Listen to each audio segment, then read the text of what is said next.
Қайырлы күн қыздар, бүгін сіздермен тирамису тортының рецептін бөліскім келіп отыр. Ешқандай сливки, творожный сыр қажет емес, заварной креммен жасаймыз. Бисквиті өте жұмсақ болып шығады. Ең алдымен таза құрғақ ыдысымызға 2 жұмыртқамызды аламыз.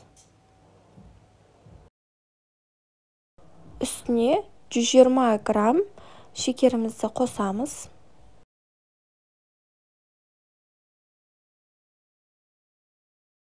Екеуін жақсылап көпіргенше миксерлеп аламыз. Содан соң оның үстіне 100 грамм сұйық майымызды құямыз.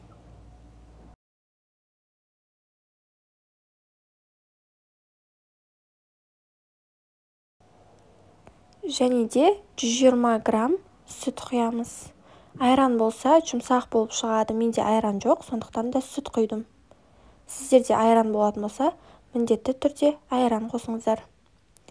Үстіне ұнымызды, қопсытқышымызды және де какаомызды саламыз. Ұнды, қопсытқышты, какаоны барлығын міндетті түрде електен өткізіп алу қажет. Енді жақсылап миксерлейміз. Тестамыздың қоюлығы дәл осындай болуы қажет.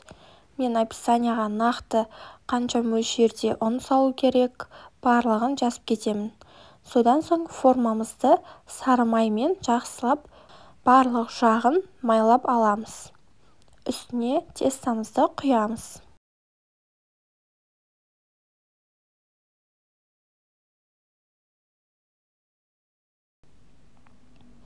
Осымен біздің тестамыз дайын. Енді 180 градуста 20-25 минуттай пісіріп аламыз. Заварной кремімізді дайындаймыз. Бізге 2 стакан сүт қажет.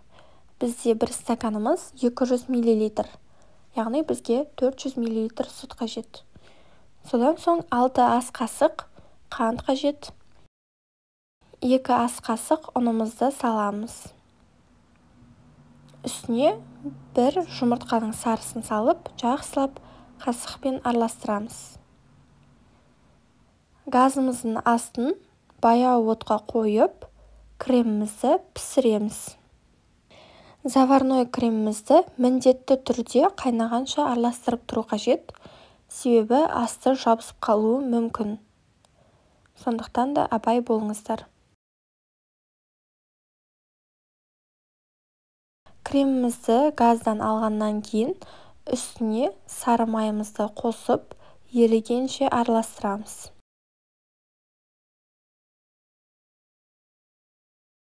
Енді пропиткасын дайындаймыз. Бізге 100 мл сүт және де 2 шай қасық Нескафе қажет болады. Осымен біздің коржымыз пісті. Міндетті түрде піскенін тексеріп алыңыздар. Мен осылай зубочистканың көмегімен тексеріп алдым. Бізде барлығы міндетті түрде 100% су қажет. Яғни біздің коржымыз, кофеміз, заварной креміміз міндетті түрде салқын болуы қажет. Ең алдымен осылай коржымыздың үстіне пропиткасын жасаймыз. Мен үстіне осылай бананды дөңгелек етіп турап қойдым.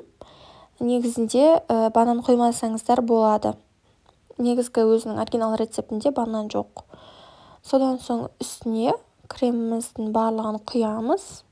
Крем міндетті түрде салқын болу қажет. Салқын болғаннан кейін креміміз өзі осылай қоюланады.